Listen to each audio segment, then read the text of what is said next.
So the last couple examples we've looked at have been from the NBA. We're looking at Boston Celtics, Oklahoma City Thunder, comparing some data from their recent season.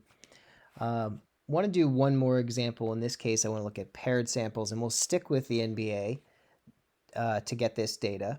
Now, over on the right, we have all of the NBA teams, and then we have their home win totals, their road win totals.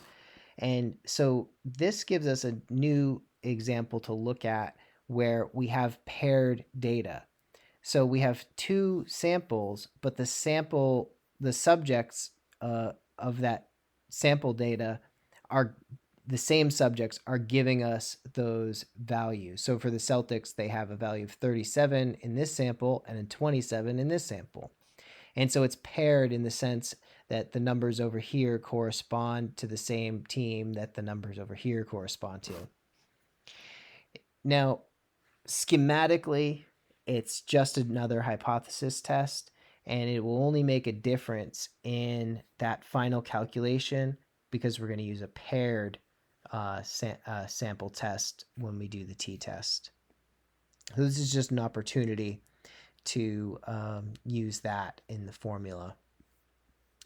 Okay, so what we're looking at here is there a home court advantage? In other words, if teams play the same number of games at home and on the road, we would expect there to be a home court advantage if their home winning totals are consistently higher than their road winning totals. And the null hypothesis in this case is that there's no home court advantage, that teams are just as likely to win on their home courts as they are to win on road courts. So the null hypothesis is that the home wins minus the road wins should equal 0.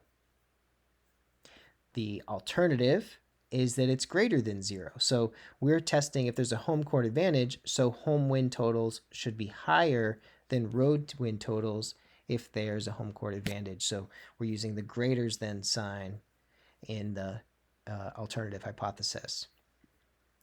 But we still have a two-sample test of the sample means.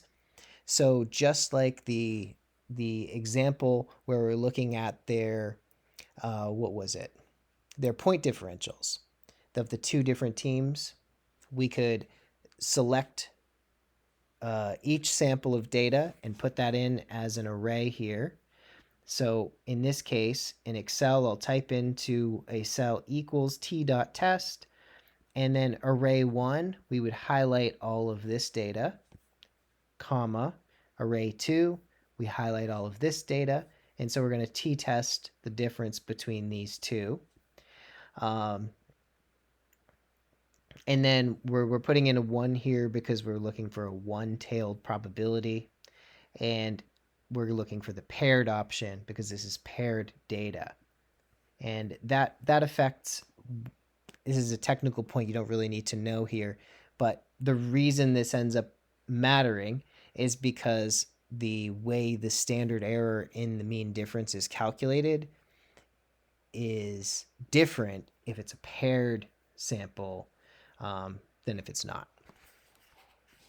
Okay, so we put in a 1 here into the formula, and it gives us a p-value of 0.00083. That is well below a 5% criteria. And so we do reject the null hypothesis in this case.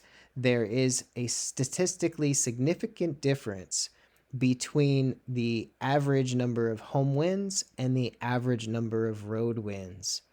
And so we reject this null hypothesis. We've found a home court advantage. Teams do win more at home than on the road.